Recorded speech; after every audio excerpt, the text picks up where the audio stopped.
بەخسەکەنی زیاتر لە سەرم پرسە بەڕێز دکتۆر یاسین ساڵح بەڕێوەبەری گشتی فەرمانگەی نێردراوەکان و پەیوەندیە ڕۆشنبیریەکان لە هەولێرەوە لەگەڵماندا. دکتۆر سڵاوتان لێ بێتۆم کاتتان باش، چەند بڕیارێکتان داوە بۆ قوتابیانی کە لە تورکیادا بڕیاراتان تا چەند دەتوانێت خزمەتێکی باش بۆ قوتابیانە بکات کە بتوانن درێژە بە خوێندن بدەن و دوور بن لە مەترسی؟ زۆر سپاس پێشەکی هاوخەمی هاوسۆزیمان بۆ قوربانیانی مەرەزەکەی تورکیا و سووریا، هەروەها ئێمە بە هەموو شێوێ هاوسۆز و پشتیوانین بۆ قوتابیانی خۆمان لە دەرەوەی وڵات. بە دڵنیایی ئەمە سەقامگیریەکی تەواو دروستەکە بە چاوڕوونیە بۆ قوتابیانمان لە دەرەوە بە تایبەتی لە تورکیا، بۆی بزان چۆن لە داهاتووە مامەڵە بکەن لەگەڵ ئەو بارودۆخەی کە لە تورکیا هاتۆتە ئارا، بە تایبەتی کە بڕیار دەرچووە لە تورکیا لە زۆربەی زۆری زانکۆکانی تورکیا خوێندن کرا بە ئۆنلاین. ئەوە بە چاوڕوونیە کە بۆی ئاگادار بن کە خوێندنەکەی ئەوانیش کە بوو بە ئۆنلاین بە ماوەی مانەوە بۆیان هەژبات دەکرێت. بەڵام چی لەبارەی ئەوانەی کە تازە دەست بە خوێندنەکان وەکوی کە لە قوتابیانە باسی کرد کە گەڕاوەتەوە دەڵێت پارەیان داوە و خەرجیان کردووە، بەڵام پێما بێەوە داواکەن خوێندنەکان ڕابگرن، پێتان وانییە بڕیارێک دەربکەن یان هاوکارێکی ئەوانیش بن؟ بەڵێ، خۆی بە شێوەیەکی گشتی باوەڕن کەمەوە خوێندن بە ئۆنلاین لە کوردستان و لە عێراقا بە شێوەی نۆرمەڵەکەی قبول کراو نییە. بەڵام لەبەر ئەو بارودۆخەی کە لە تورکیا دروست بووە، لێرە ئێمە دەبەردەم دووشتین، یاخود ئەوە تا ئەو قوتابیانەی کە نەڕۆشتون، تەبان بەشێکی زۆریشان نەڕۆشتون بە تەمابوون لەو مانگی کۆتایی دوا بڕۆن دەستکە بە خوێندن بکەن.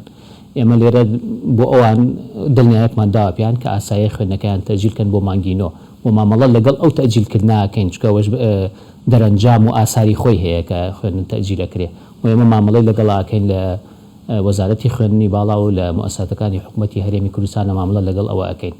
سەبارەت بەوانەی کە ڕۆشتون یعنی پێشوەخت چوونەتە تورکیا و وەکو جەنابەت دەڵێ لەوێ پارەی کۆرسیان داوە، ڕەنگە ژیانیان دامەزدان بێت لەوانە، ئەوانە بە بۆچوونی من کێشیان بۆ دروست نابێت، بۆیە با زۆر نەیکەنە کێشە بۆ خۆیان، چونکە ئەوانە پێشوەخت چوونەتە تورکیا و زانکۆکان لەوێ ئیش دەکەن. ئەوە نییە بڵێ دەرگای زانکۆکان داخرابێ، دەرگای زانکۆکان کراوەیە، بینینی مامۆستاکان کراوەیە، لایبرەریەکان کراوەیە، کەوابوو ئەوانە ئەگەر بێت و لەوێ سەقامگیر بوون و ئێمە مامەڵی ئەوەکەن کە ئەوانە پێشوەخت لەوێ بوون ئەتوانن بمێنەوە.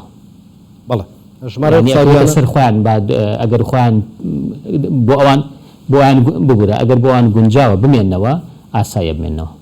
بەڵێ، گرنگەوەی ڕێیان پێدەن بگەڕێنەوە لە هەرێمی کوردستان بە ئۆنلاین بخوێن، ئەگەر خواستیمانەوەشانەیە دەستە داواکاری خۆیان دەتوانن بمێنەوە.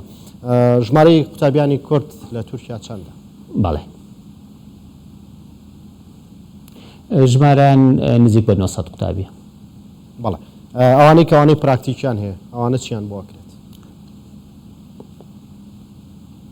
ئەوانە بەپێی ئەو بڕیارەی لە ئەنجومەنی باڵای خوێندن لە تورکیا دەرچووە بەشە پزیشکیەکان و ئەو بەشانەی کە پراکتیکیان هەیە، چکە ئەوانە لە ناو تاقیگان، ئەوانە بە شێوەی ئۆنلاین ناتوانن کاروبارەکان بەڕێوەبەرن، ئەوانە پێویستە لەوێ بمێنەوە بۆ ئەوەی کاروبارەکانی خۆیان بە شێوەیەکی پراکتیک لە ناو لابراتۆریەکان و لە ناو بوارەکانی کە پراکتیکەکەن لەوێ جێبەجێ بکەن. بەڵێ، وەکو لە قسەکاندا باسی کرد ئۆنلاین لە هەرێمی کوردستان ڕێپێدراو نییە بۆ خوێندن لە دەرەوە، هەر کەسێک لە ڕێگەی ئۆنلاینەوە بڕۆنامە بەدەست بێنێت دانی پێدا نانرێت لێرە؟ نەخێر، بەداخەوە باوە بڵم ئێمە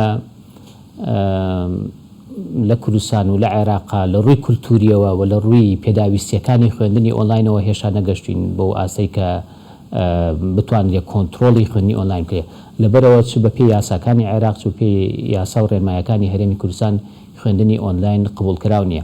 ئێمە تەجروبەیەکمان هەیە ئەویش کە سەردەمی کۆرۆنا بوو، دوایەوەی کە کۆرۆنا ڕوویدا وەک دەزانن لە زۆربەی زۆری دنیای خوێندن بوو بە ئۆنلاین و ئەمە شوای کرد بەشێکی زۆری خەڵکی هەرێمی کوردستانیش ئەوانەی خواستیان هەبوو بە ئۆنلاین دەست بە خوێندن بکەن. ئەمە دەرەنجامێکی بەداخەوە نێگەتیڤی هاتوۆتە ئارا. بەشی زۆری ئەوانە ئەتوانم بۆ پەڕی دڵدایەوە بڵم کە مامەڵیان لەگەڵ ئێمەیە، بەشی زۆری ئەوانەی خوێندنیان بە ئۆنلاین دەست پێ کردووە لە کاروبارەکانیانە و لە خوێندنەکانیانە و لە نەتیجەی خوێندنەکانیانە سەرکەوتوو نەبن و ئەمە کاریگەریەکی زۆری کردوێتە سەر ئاستی ئەکادیمی و ئاسی زانستی لە هەرێمی کوردستانە بۆیە ئێمە تا ئەم کاتە لەگەڵ ئەوەین کە خوێندنی ئۆنلاین ڕێگە پێدراو نییە بە شێوەیەکی نۆرمەڵ بەڵام لە بارودۆخی وەکو ئەم شێوەیەدا وەکو یاخودۆکەوەی کۆرۆنادا ئەوە بارودۆخێکی نەئاساییە و پێی دەوتێت ظروف القاهرە ئەوانە مامەڵی لەگەڵاکرێت. بەڵێ بوو بڕە دکتۆر دەگرێمەوە سەرپرسێکی دیکە دەمەوێت دڵنیایەکی تەواو بیت بۆ قوتابیانی کە سمستەر یەکەمیانە و پارەیان داوە پێتان وانێ لێوێ گرفتیان بۆ دروست بێت کە پارەیان داوە دەبێت بچن بخوێنن بەڵام ئێوە داوایان لێ یەکەن کە دوای بخەن بۆ مانگینۆ. بەڵێ ئێمە گوتمانە ئەوانەی دەستیان بە خوێندن نەکردووە بەڵام ئەگەر بۆ نمونە مامەڵیان کردووە ڕجیستەریان کردووە وەکو جەنابەت دەڵێی پارەیان داوە لێوە ژیانیان دامەزراندووە بۆی دەست بە خوێندکەن ئەوانە مامەڵیان لەگەڵاکەین بازە زۆر نیکەن بە کێشە بخۆیان. بەڵێ بەڕێز دکتۆر یاسین ساڵح بەڕێوەبەری گشتی فەرمانگەی نێردراوەکان و پەیوەندی ڕۆشنبیریەکان لەولێر و لەگەڵماندا بوو سپاس بۆ بەڕێستان و بۆ ڕوونکردنەوەکانتان.